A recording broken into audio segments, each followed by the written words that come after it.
성경 사사기는 가나안 정복 시대와 이스라엘 왕국이 건국된 사이에 끼어 있는 역사의 기록입니다. 이 사사기 시대가 약 300~400년 정도 되니까 결코 짧지 아니한 시기에 관한 역사이지요. 사사기 시대가 끝나고 이스라엘 왕조사가 시작되는데 이 이스라엘 왕조사 역시 약 400년 정도 유지가 됩니다. 그러니까 이스라엘 백성이 가나안 땅에 들어가서 이스라엘 왕국이 멸망할 때까지 약 800년간의 기간이 되겠죠. 이스라엘 왕국이 세워지고 그 왕국이 멸망할 때까지 이스라엘은 수많은 전쟁을 겪었습니다. 이 400년의 기간 중 평화의 시기, 이 샬롬의 시기라고 할 수 있는 기간은 겨우 80년에 지나지 않습니다. 다윗 시대와 다윗의 아들 솔로몬 시대, 그 나머지 320년 정도는 이스라엘이 외세의 침략을 끊임없이 받았고 결국엔 나라가 멸망하였습니다. 그래서 가나안 땅에 정착한 이스라엘 백성, 그때로부터 이스라엘이 멸망할 때까지 그 시기를 한마디로 말한다면 멸망이라고 하는 종착역을 향해서 질주하는 기차와 같다, 이렇게 평가를 해도 전혀 지나친 말이 아닙니다. 그렇다면 왜 이스라엘은 이렇게 멸망할 수밖에 없었는가에 대한 질문을 할 수 있겠습니다. 하나님으로부터 선택받은 백성 아니겠습니까? 선택받은 백성이 나라를 잃고 멸망했거든요. 이 성경에서만 멸망한 것이 아니라 이스라엘 역사를 오늘 현대사까지 살펴본다면 근 2000년 동안 나라를 잃고 세계 곳곳에 흩어져서 나그네 생활을 하다가 1948년인가요? 그때쯤에 가서 다시 나라를 찾았으니까요. 그러니까 이스라엘 역사는 흩어짐의 역사고 나그네 역사고 멸망의 역사였던 것이죠. 그래서 왜 이스라엘은 이렇게 멸망의 길을 걸어갈 수밖에 없었는가라는 질문을 할 수 있습니다. 이 멸망이라고 하는 것이 어느 날 갑자기 찾아온 것이 아닙니다. 이 멸망이라고 하는 것은 어느 날 아침에 일어나 보니 망하였다, 그것이 아니라 멸망에는 원인이 있습니다. 그 원인이 되는 성경 구절이 오늘 우리가 읽은 사사기 2장 6절에서 10절 사이의 말씀입니다. 말씀을 간단하게 정리하면 이스라엘 백성들이 가나안 땅에 들어가서 가나안 땅을 정복하고 여호수아는 110세까지 살고 죽었고, 여호수아와 함께 가나안 정복을 했던 그 시대의 사람들 역시 마찬가지로 다 조상들에게로 돌아갔다, 죽었다.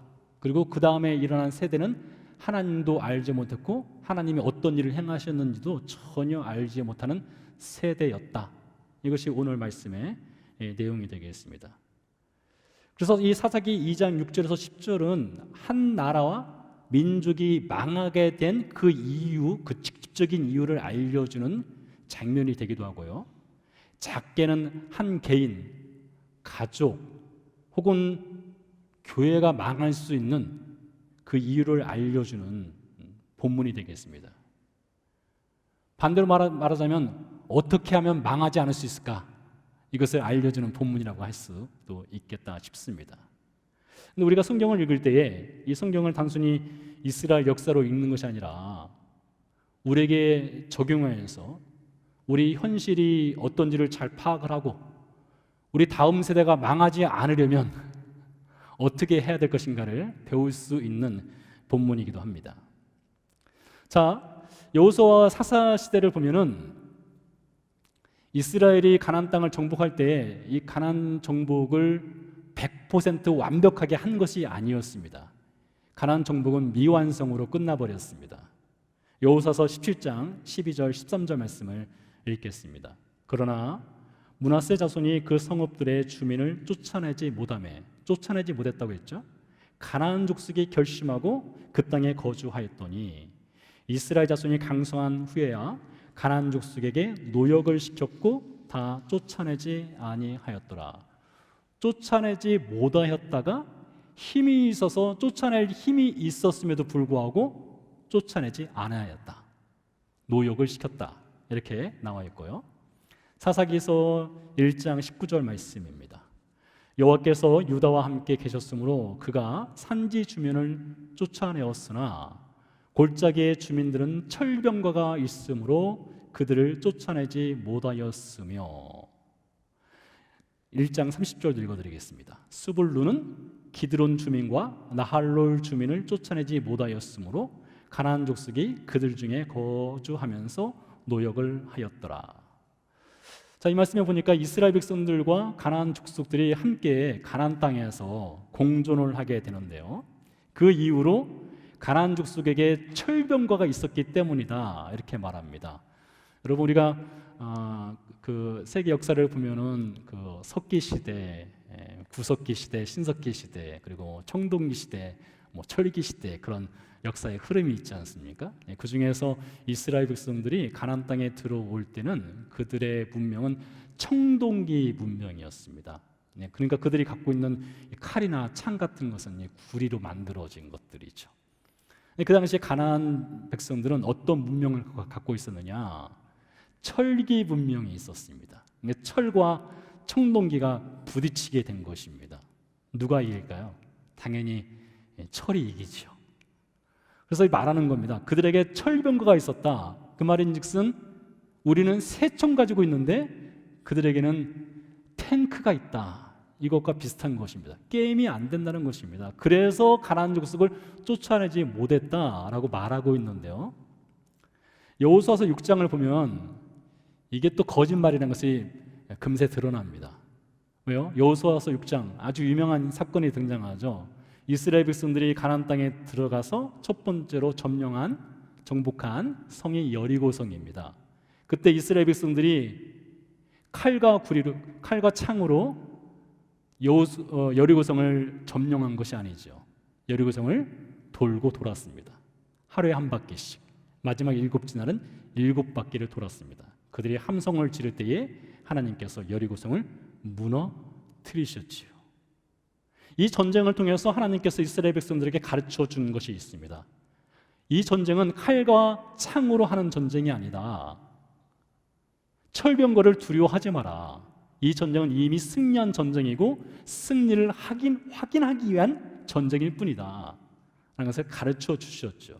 그렇기 때문에 철병거가 있어서 그들을 쫓아내지 못했다고 하는 것은 사실 거짓말이고 핑계에 불과한 것입니다. 또 더 나아가서 이스라엘 백성들이 힘이 있었음에도 불구하고 쫓아내지 아니하였다라고 반복적으로 오늘 말씀이 우리에게 이야기를 하고 있지 않습니까? 왜 이스라엘 백성들이 가나안 백성을 쫓아내지 않고 그들에게 노역을 시켰을까요? 그들을 노예 삼아 버렸을까요?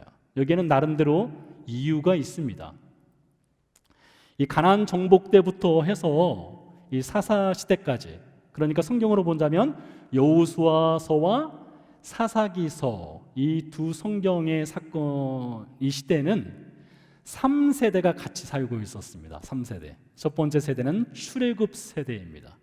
두 번째 세대는 광야 세대입니다. 세 번째는 가나안 땅에서 태어난 가나안 세대입니다. 그 중에서 중심 역할을 하는 세대는 어떤 세대였을까요? 광야 세대입니다. 출애굽 세대는 연세가 좀 있고 가나안 세대는 아직 좀 경험이 없는 사람들이고 광야 세대는 이 광야 40년을 지내왔기 때문에 베테랑들입니다. 이 광야 세대가 이 중심축이 되어서 이 정복 작전을 한 것이죠. 이 광야 세대는 광야에서 40년 동안 지내면서 제일 익숙한 것이 텐트 치고 텐트 거두는 것이었습니다. 그들의 생활은 아주 심플했습니다. 구름이 떠오르고 이동하려면 이동하고 멈추라면 멈추고 하늘에서 만나가 내리면 그 만나 가지고 여러 가지 음식 만들어서 먹고 자고, 그때는 뭐 텔레비전도 없었죠. 와이파이도 없었죠. 여러분 오늘날 와이파이가 없는 세상 여러분 상상이나 가겠습니까? 상상할 수도 없죠. 제가 2011년도에 미국에 와서 첫 정착을 이 아래쪽에 있는 린츠버그에서 정착을 했거든요. 제일 먼저 한 것이 그 인터넷 설치하는 거였습니다. 그때는 인터넷 설치하는데 한 2주 정도 걸렸던 것 같아요. 그때 뭐 했을까요? 그 앞집, 옆집을 돌아다니면서 와이파이 찾아다녔습니다. 그 신호 잡으려고요.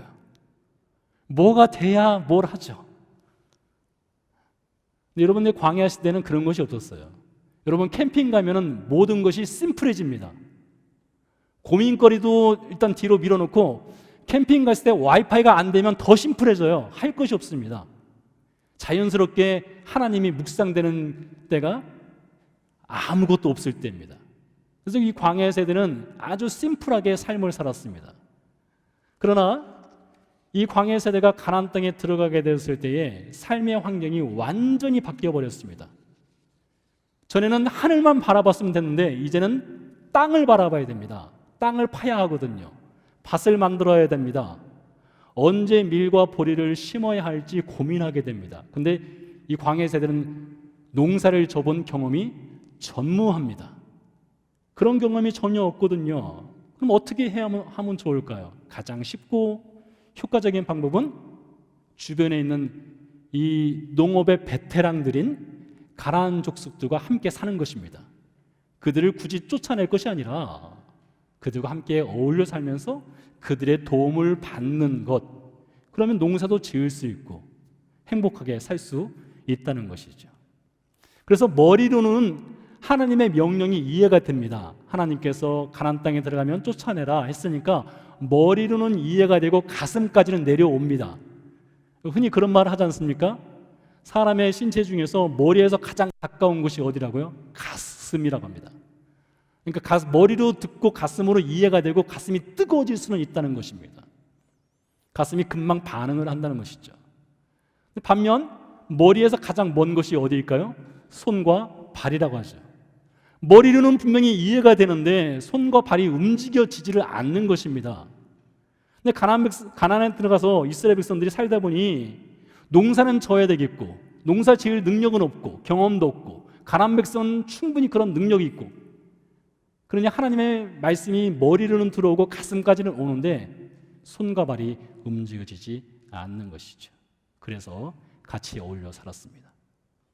신명기서 11장 14절 말씀을 읽어드리겠습니다. 여호와께서 너희의 땅에 이른 비, 늦은 비를 적당한 때에 내리시리니 너희가 곡식과 포도주와 기름을 얻을 것이요. 여러분 농사를 짓는데 비는 필수 조건이 아니겠습니까? 근데 하나님께서 말씀하셨어요. 내가 이른 비와 늦은 비를 때에 맞게 내려주겠다라고 약속을 해주셨습니다. 머리를 듣고 가슴으로 감동을 받았습니다. 근데 막상 가나안 땅에 들어가서 살다 보니 가나안 백성들이 이렇게 말할 수 있는 것이죠. 농사의 베테랑들 아니겠습니까? 이때쯤 되면 우리 신 바알에게 기도하면 바알이 비를 내려줍니다. 바알은 비의 전문가, 전문 신입니다.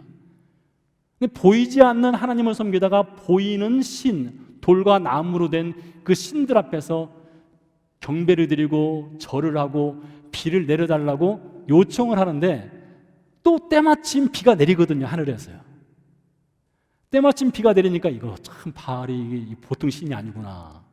그래서 이 바알 신을 자연스럽게 섬기게 되는 것이죠.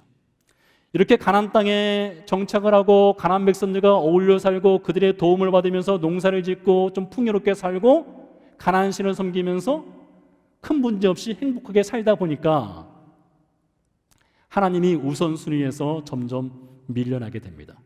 기도 시간 짧아지게 됩니다. 말씀 읽는 시간 줄어들게 됩니다. 하나님과 적당한 거리를 두게 됩니다. 양심에 좀 가책을 느끼지 않을 정도로만 하나님을 섬기고 신앙생활을 하게 됩니다.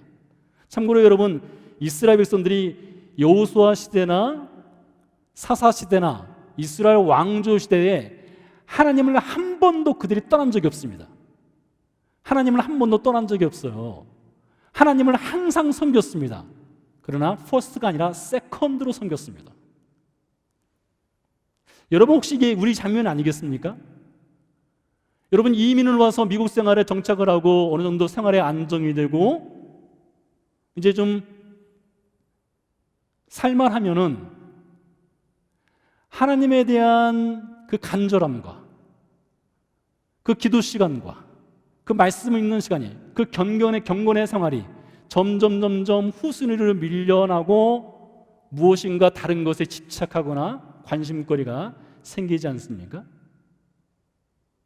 우리나 이 가나안 시대 당시에 이스라엘 백성들 이 광야 세대와 어찌 보면 공통 분모가 있을 수도 있다는 것이죠. 이렇게 가나안 땅에 정착한 광야 세대가 세상을 떠난 때, 그들이 죽었을 때를 적나라하게 보여주는 장면이 오늘 2장 7절과 10절 말씀입니다. 어떻게 되었을까요? 다시 한번 말씀을 읽어보도록 하겠습니다. 백성이 여호수아가 사는 날 동안과 여호수아 뒤에 생존한 장로들 그 여호와께서 이스라엘을 위하여 행하신 모든 큰 일을 본 자들이 산 날 동안에 여호와를 섬겼더라. 여러분 보면요, 우리 자녀들이 부모와 같이 있을 때는 이 부모의 신앙의 그 수준에 따라서 자녀의 신앙 수준이 대부분 결정이 납니다. 이 부모님들이 교회에 빠지지 않고 주일마다 오게 되면 그 어릴 때부터 그 자녀들이 부모를 따라서 교회를 오게 되죠. 그러다가 이제 자녀들이 사춘기를 거쳐서 이제 대학에 가게 되지 않습니까? 대학에 가고 나면 그 부모의 신앙 수준이 자녀를 통해서 드러나는 경우가 많습니다. 대학에 가면서 자녀들이 타지로 가서 교회를 안 나가고 신앙생활 하지 않는 모습을 보면 고등학교 때까지는 어쩔 수 없어서 부모 따라서 이제 교회 가기도 하고 했으나 부모로부터 그 어떤 이 신앙적인 그 신학의 정말로 중요한 그 복음에 관련된 것들을 이 자녀들이 그것을 못 받은 거예요. 그래서 대학에 가서 부모를 떠났을 때에 부모로부터의 해방뿐만 아니라 신앙으로부터의 해방과 자유를 누리게 되죠. 떠나게 되는 경우가 참 많습니다. 오늘 2장 7절이 그것을 말하고 있어요. 백성이, 여기서 말하는 백성은 가나안 세대, 가나안에서 태어난 세대를 말합니다. 이 백성들이 여호수아 때와 여호수아 시대 당시에 장로들이 있을 때는 어쩔 수 없이 하나님을 섬기는 것처럼 보였습니다. 그래서 말하지 않습니까?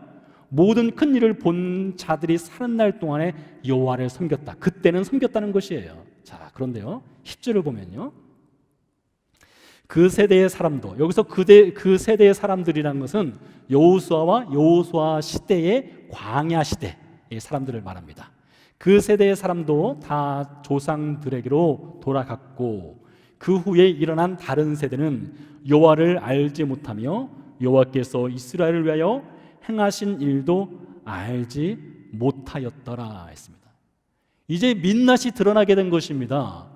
이 광야 세대를 살았던 이스라엘 백성들이 어떠한 신앙생활을 했는지를 이 다음 세대를 통해서 알 수 있는 것인데, 이 다음 세대가 무엇을 몰랐다고요? 여호와도 알지 못하고 여호와께서 이스라엘을 위하여 행하신 일도 알지 못하였다라고 말을 하고 있는 것을 보면 광야 세대가 어떠하게 신앙생활을 했는지를 볼 수 있다는 것이죠. 하나님께서요, 이 광야 세대가 가나안 땅에 들어갔을 때에 그들이 이미 타락하고 그들 가운데 하나님이 없는 생활을 하리라는 것을 이미 알고 계셨습니다. 하나님은 다 아시는 분 아니겠습니까? 그래서 이 광야 세대에게 미리 경고를 해 주셨습니다. 그 경고의 말씀이 이 성경 중에 신명기라고 있습니다. 여러분, 신명기는 구약 성경 모세 오경, 창세기, 출애굽기, 레위기, 민수기, 그 다음에 어떤 성경이에요? 신명기죠. 다섯 번째 성경입니다. 이 다섯 번째 성경에 하나님께서 미리 경고를 해두셨어요. 너희가 가나안 땅에 들어가면 나를 잊어버릴 것이고 나 대신에 바알신을 섬기고 이방신을 섬기면서 타락할 것이다. 그 타락하지 않기 위해서는 이렇게 해야 된다 라는 것을 미리 말씀을 해주셨습니다. 그래서 이 신명기는 1장부터 34장까지 있는데 이것은 모세가 마지막으로 가나안 땅으로 들어가는 광야 세대에게 유언처럼 남긴 성경입니다. 여러분, 유언을 남겼으니 이것이 얼마나 무게감이 있겠습니까? 근데 이 무게감 있는 이 신명기 34장까지의 말씀을 딱 세 마디로 정리할 수 있어요. 세 마디래요. 하나님은 아주 심플하게 이 광야 세대에게 이렇게 해야 된다라는 것을 세 마디로 정리해서 알려주셨습니다. 첫 번째, 들으라. 두 번째, 기억하라. 세 번째, 가르치라 이거였습니다. 들으라, 기억하라, 가르치라. 무엇을 듣는다는 것입니까? 여기서 듣는다는 것은 히브리어 단어로 쇼메아라고 하는데, 쇼메아, 이 쇼메아라고 하는 단어는 단순히 귀로만 듣는 것이 아닙니다. 이 쇼메아, 이 단어는 항상 무엇을 요구하는가? 행동을 요구하는 것입니다. 우리가 말하지 않습니까? 좀 말 좀 들어 하지 않습니까? 말 좀 들어. 그게 무엇입니까? 그냥 이쪽 귀로 듣고 이쪽 귀로 빼라, 그것이 아니죠. 말 좀 들어, 말 들은 대로 좀 행해라, 그것 아니겠습니까? 그래서 이 들으라, 그 말은 무엇이냐? 들었으면 그대로 좀 살아봐라, 이것이지요. 두 번째로 기억하라 했습니다. 무엇을 기억해야 될까요? 출애굽과 광야 생활 동안에 하나님이 행하신 일들, 그것을 눈으로 보았으니 그것을 기억하라, 이것이죠. 자, 들었고 기억을 했습니다. 세 번째 무엇입니까? 들었으면, 기억했으면 그것을 가르쳐라, 이것입니다. 가르쳐라. 누구를 가르친다는 것입니까? 바로 다음 세대, 가나안에서 태어나는 세대, 출애굽도 보지 못했고 광야도 경험하지 못한 그 가나안에서 태어난 그 다음 세대에게 너희가 들은 것을, 너희가 기억한 것을 이제는 가르쳐라, 이것이죠. 신명기 6장 4절에서 7절 말씀입니다. 이스라엘아, 들으라. 여기서도 들으라 했죠. 우리 하나님 여호와는 오직 유일한 여호와시니 너는 마음을 다하고 뜻을 다하고 힘을 다하여 내 하나님 여호와를 사랑하라.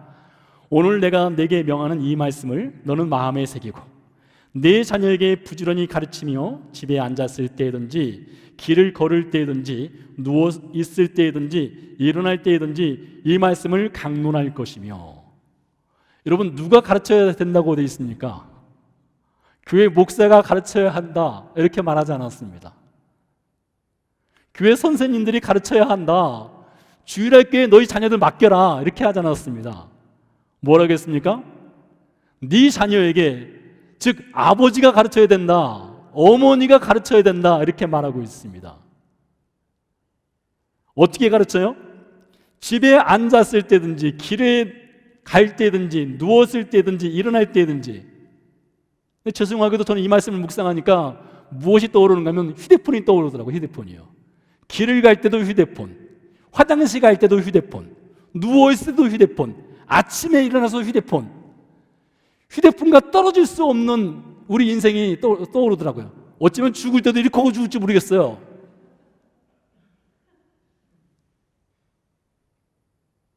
뭐라겠습니까?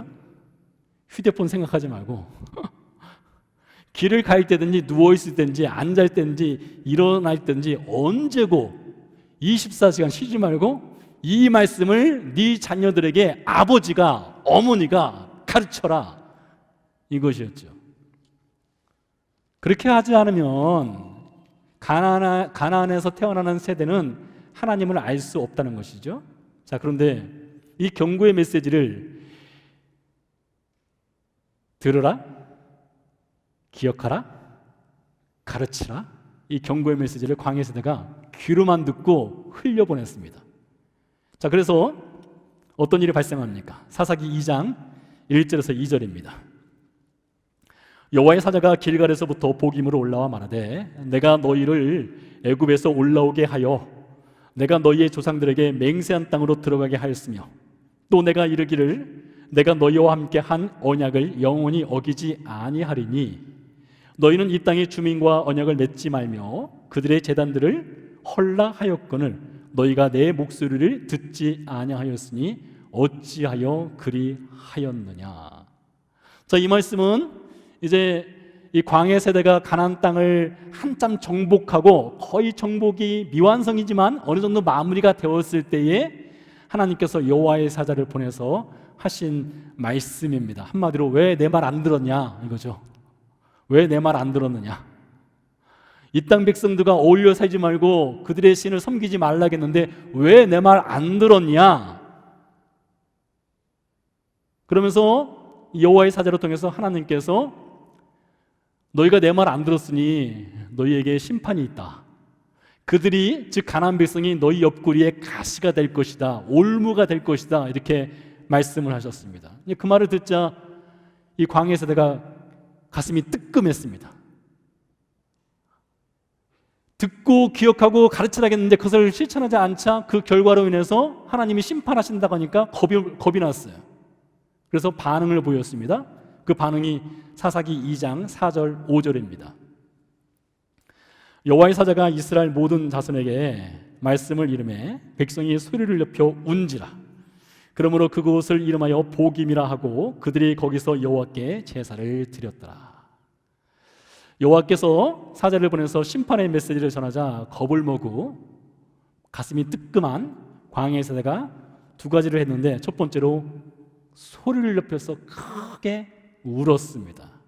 그것을 보김이라고 했어요. 보김이라고 하는 것은 우는 자들이라는 뜻을 갖고 있습니다. 우는 자들. 그 땅의 지명이 원래 무엇인지 알 수 없는데 얼마나 많이 울었던지 그 땅의 이름을 보김, 우는 자들 이렇게 바꿨고요. 두 번째로 그들이 무엇을 했습니까? 여호와께 제사를 드렸습니다. 울고 제사 드렸습니다. 그래서 흔히 이 말씀을 가지고 이 가나안에 들어간 광야 세대 사람들이 그들이 하나님 말씀을 들었으나 기억했으나 가르치지 않았던 그들의 죄를 이제 회개했구나, 회개하고 돌아섰구나, 하나님께 제사를 드렸구나 이렇게 섣불리 판단하는 경우들이 있습니다. 과연 그럴까요? 울었다고 해서 여러분 회개한 것입니까? 제사 드렸다고 해서 돌아선 것입니까? 여러분 성경은요 우리가 울었다고 해서 회개했다 말하지 않습니다.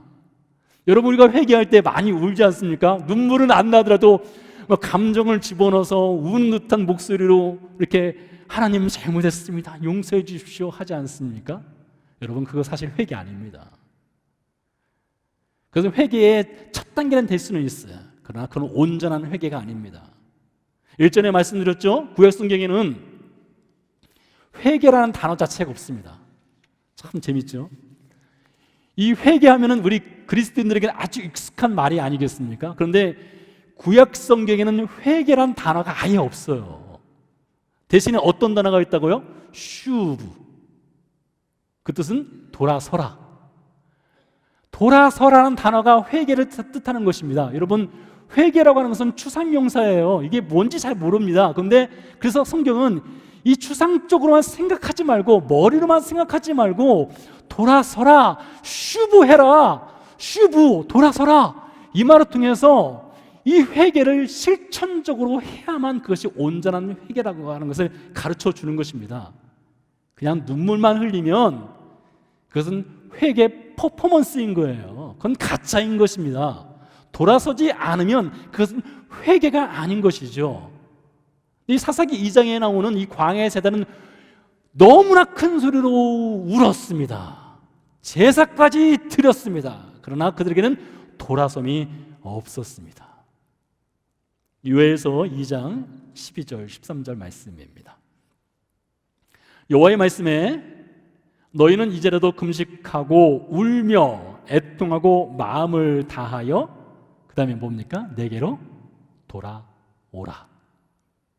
울며 애통하고 그걸로 끝나지 말고 돌아오라 하셨으니 너희는 옷을 찢지 말고 마음을 찢고 너희 하나님 여호와께로 돌아올지어다. 그는 은혜로우시며 자비로우시며 노하기를 더디하시며 인애가 크시사 뜻을 돌이켜 재앙을 내리지 아니하시리니. 그래서 여러분 눈물만 흘리는 것 그거 회개 아닙니다. 옷만 찢는 것 그거 회개 아닙니다. 요엘 선지자가 말했죠. 눈물만 흘리지 말고 여호와께로 돌아와라. 옷만 찢지 말고 마음을 찢어라. 따라서 들으라, 기억하라, 가르치라. 이 말을 머리로만 듣지 말고 가슴으로만 뜨거워지지 말고 그 말을 실천해야만 그것이야말로 진정한 회개고 진정한 돌아섬이라는 것이죠. 근데 이 광야 세대가 그것을 하지 않은 것입니다. 그냥 울기만 한 것이에요. 자, 그 결과가 무엇입니까?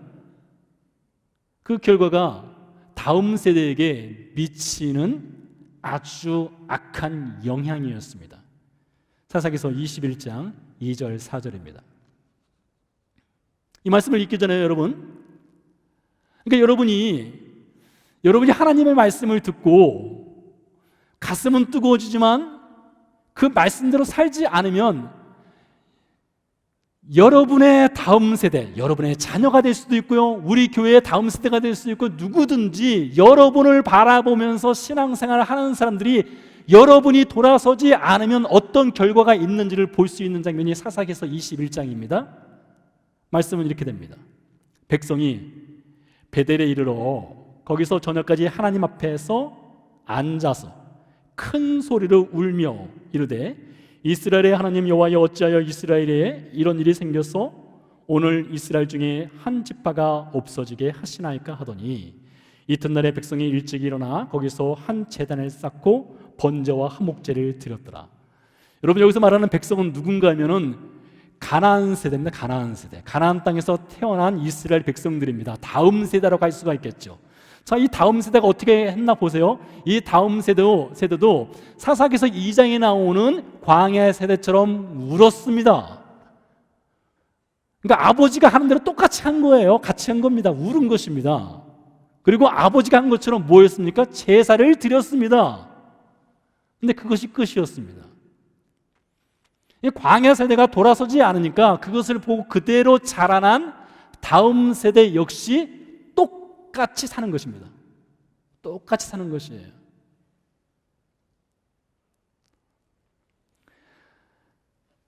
왜 이렇게 그 다음 세대에 가서 하나님도 알지 못하고 타락하고 이방신을 섬기며 살게 되었습니까? 이 광야 세대가 그러니까 하나님을 제대로 알려주지 않은 것이에요. 다른 이유가 아닙니다. 그들이 경험한 하나님을 가르쳐 주었어야 되는데 그것을 가르치는 것을 하지 않았던 것이죠. 자, 그러면요, 오늘날 우리 시대에 살아가는 우리는 광야 세대로 갈 수가 있습니다. 광야 세대인 우리가 울기만 해서는 안 됩니다. 우리에게 다음 세대에게 물려줄 그 하나님이 있는가? 그러니까 여러분에게 다음 세대에게 물려줄 하나님이 있는가? 여러분에게 하나님이 행하신 것을 말할 그 스토리가 있는가? 그것을 냉철하게 돌아봐야 하는 것이죠. 여러분, 그 이야기 보따리가 있습니까? 다음 세대가 여러분에게 물어봤을 때에 하나님은 이런 분이야 라고 말할 수 있는 그 스토리텔링을 할 수 있는 그 이야기 보따리가 있는가? 이것입니다. 하나님께서 이 광야 세대를 광야에서 40년 동안 그 광야 그 험한 곳을 돌고 돌게 하신 것은 그들로 하여금 너희가 불신앙하고 나에게 불순종했으니 한번 뺑뺑이 돌아봐라, 그것 때문에 광야를 돌린 것이 아닙니다. 이 광야 생활은 이제 들어가게 될 가나안 생활을 위한 영적 체력 훈련이었습니다.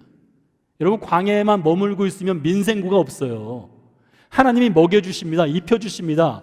낮에는 구름 기둥이 내려와서 에어컨처럼 시원하게 해주고, 밤에는 불 기둥이 내려와서 따뜻하게 히팅을 틀어주고, 신발 헤어질 걱정도 없었습니다. 옷이 헤어지지 않았다고 했습니다. 집 걱정할 필요 없었습니다. 그런데 가나안은 그렇지 않거든요. 가나안은 들어가자마자 싸워야 합니다. 땀을 흘려야 됩니다. 유혹을 버텨내야 됩니다. 가나안은 정글과 같은 곳이었어요. 그래서 그 정글과 같고 그 싸움의 현장, 그 필드로 들어가기 전에 영적 훈련을 단단히 광야에서 하나님께서 시킨 것입니다. 그리고 가나안 땅으로 들여보낸 것이죠. 그렇게 영적 훈련을 받았음에도 불구하고 광야 세대에 실패했습니다. 자, 예수님 보세요. 예수님이 군중들을 모아서 말씀을 전하지 않습니까? 말씀을 전한 다음에 예수님이 어떻게 합니까? 마지막에는 항상 어떻게 하시는가 하면 가라 했습니다. 집으로 돌아가 했어요. 집으로 돌아가라. 그들을 보냈습니다. 여러분, 교회는 가급적이면은 이렇게 모으려 가지 않습니까? 교회로 오십시오. 교회로 오십시오. 교회가 안전한 곳입니다. 이 세이프 존에 들어와야 됩니다. 이렇게 모으지 않습니까? 근데 예수님 그렇게 하지 않았어요. 예수님은 말씀을 가르친다면요, 가르친 다음에 보냈습니다. 삶의 현장으로 돌아가라 했어요. 예수님으로부터 배운 그 영적 체력을 가지고 삶의 현장에 직접 들어가서 살아보는 것입니다. 세상과 부딪혀가면서 영적 맷집을 한번 키워보는 것이에요. 말씀을 들었는데 그 말씀이 정말로 삶의 현장에서 그것이 얼마나 효과가 있는지를 직접 부딪혀서 살아내 보는 것입니다. 그래서 돌려보내는 것이에요. 예수님도 아시죠? 삶의 현장으로 돌아가면 얼마나 삶의 현장이 처절하고 유혹이 많고 넘어질 일이 많은 것 예수님 다 아십니다. 그러나 돌려보냅니다. 그래서 삶의 현장으로 돌아가서 넘어져도 보고 죄에 빠져도 보고 유혹에 빠져도 보고 그러면서 하나님의 말씀이 얼마나 소중한가 그 갈급함도 느껴보고 그렇게 세상에 들어가서 한번 살아보는 것입니다. 그러면서 영적 근육이 자라는 것이죠. 여러분, 우리는 전부 다요, 어릴 때, 한두 살 때 다 넘어져 본 경험들이 있는 사람들 아니겠습니까? 그때 넘어졌다 일어났기 때문에 오늘 우리가 이 튼튼한 다리로 지금 걷고 생활하는 것 아니겠습니까? 그런 것처럼 하나님의 말씀을 듣고 그것을 기억하고 그것을 가지고 세상으로 들어가서 실제 삶을 살아보고 그 현장에서 하나님 말씀대로 살아봤더니 이렇게 되더라라는 삶의 스토리들을 만들어 보라는 것입니다. 그 삶의 스토리를 만들어내기 위해서 가나안 땅으로 들여보내는 것이고요, 예수님께서 세상으로 보내는 것이고요, 여러분이 오늘 주일 말씀 듣고 또 세상으로 나가는 것입니다. 그래서 이 세상에 나가서 삶을 부딪혀 보니까 하나님 말씀대로 살아가기가 힘들더라. 하나님 말씀대로 살아가 보니까 실패하는 것도 있고 손해보는 것 참 많더라. 억울한 것도 많더라. 넘어지기도 하고 타협도 하게 되더라. 그러면서 하나님 말씀으로 살아보려는 그 삶의 스토리들을 기억 주머니에 차곡차곡 쌓아 놓는 것입니다. 그런 다음에 여러분의 자녀가 됐던 다음 세대가 됐던 여러분의 후배가 됐던 여러분을 따라서 신앙생활을 하게 된 사람이 됐던 그 누구든지 여러분에게 하나님이 누구입니까? 하나님이 당신에게 어떤 일을 행하셨습니까? 라고 물을 때에 여러분이 살면서 경험하고 그 말씀대로 살아보려고 했던 그 삶의 스토리를 꺼내서 말을 해주는 것이죠. 여러분 흔히 말하는 꼰대라는 말 있지 않습니까? 꼰대. 내 때는 말이지, 내가 네 나이 때는 말했지, 그런 말 하지 말고요. 그런 말 하지 말고 내가 하나님 말씀대로 살아보니 이렇더라. 그 삶의 기억 주머니를 좀 차곡차곡 채워 넣으라는 것입니다. 자, 여러분, 이렇게 우리가 세상에 나가서 하나님 말씀대로 살아보려고 하다가 실패도 하고 성공도 하고 그러면서 삶의 기억 주머니를 채워 나가야 되는데 그 중에서도 가장 중요한 것이 있습니다. 이건 핵심이에요. 무엇인가 하면 이 스토리텔링에 반드시 빠져서는 안 되는 것 한 가지가 있습니다. 사도행전 3장 이야기입니다. 한 번은 베드로와 요한이 예루살렘 성전으로 들어가고 있었습니다. 성전으로 들어가는 여러 개의 문이 있는데 그 중에 미문, 뷰티풀 게이트라고 하는 것이 있어요. 그 미문 앞에 40여 년 동안 한 번도 태어나서 일어나 본 적이 없는 장애를 갖고 있는 사람이 앉아 있었습니다. 아주 유명한 이야기이지 않습니까? 베드로와 요한을 보고 이 사람이 손을 내밀었습니다. 그때 베드로가 이 장애를 갖고 있는 사람에게 말하죠. 그를 주목하여 보되 나를 보라 했습니다.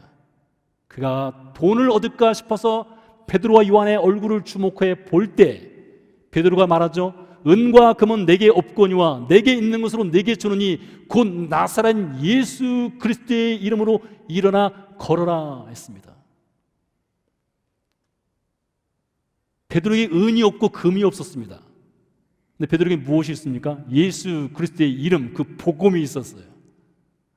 근데 여러분, 오늘날은요, 정반대로 예수 그리스도의 복음은 없어도 금과 은이 있는 성도들 참 많습니다. 은과 금으로 다음 세대의 마음을 사려고 하는 이들이 있습니다. 교회도 마찬가지입니다.